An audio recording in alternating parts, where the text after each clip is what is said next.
उत्तर प्रदेश विधानसभा चुनाव में अब ज्यादा वक्त नहीं बचा है। ऐसे में राजनीतिक दलों ने अपनी कमर कस ली है। देश के सबसे बड़े सूबे में जीत का परचम लहराने के लिए जहां बीजेपी में मंथन का दौर जारी है, तो वहीं कांग्रेस की तरफ से प्रियंका गांधी दौड़ लगा रही हैं। अब तो मायावती ने भी सियासी बाजी को अपने पाले में करने के लिए बड़ा दांव खेल दिया है। उन्होंने सीधा बीजेपी के वोट बैंक में सेंधमारी की तैयारी कर ली है।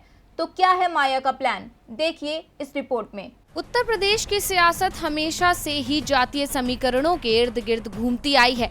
अब सूबे में विधानसभा के चुनाव होने हैं, इसीलिए राजनीतिक दलों ने एक बार फिर से जातीय समीकरणों को साधने के लिए अपना अपना गणित बैठाना शुरू कर दिया है। और इस रेस में मायावती भी पीछे नहीं रहना चाहती। इसीलिए उन्होंने बीजेपी के पारंपरिक वोट बैंक माने जाने वाले ब्राह्मण समुदाय को अपने पाले में रखने के लिए बड़ा दांव खेला है।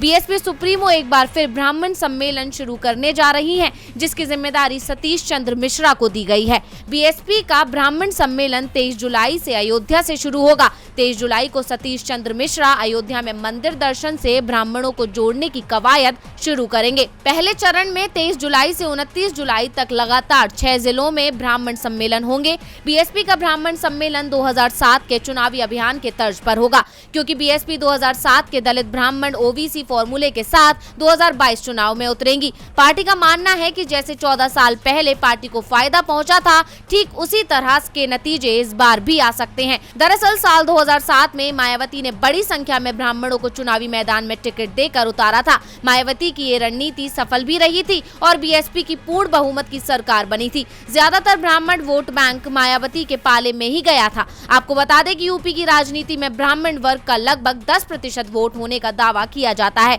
राजनीतिक जानकारों का मानना है कि भले ही मुस्लिम दलित आबादी 20-20% हो, लेकिन रणनीति और समझदारी से वोटिंग के मामले में ब्राह्मणों से बेहतर कोई नहीं है। ब्राह्मणों की इसी खासियत ने उन्हें हर पार्टी नेतृत्व के करीब रखा और अब मायावती ने एक बार फिर ब्राह्मणों के करीब जाने का प्लान तैयार कर लिया है। अब देखना होगा कि क्या 2007 का इतिहास बीएसपी दोहरा पाती है या नहीं।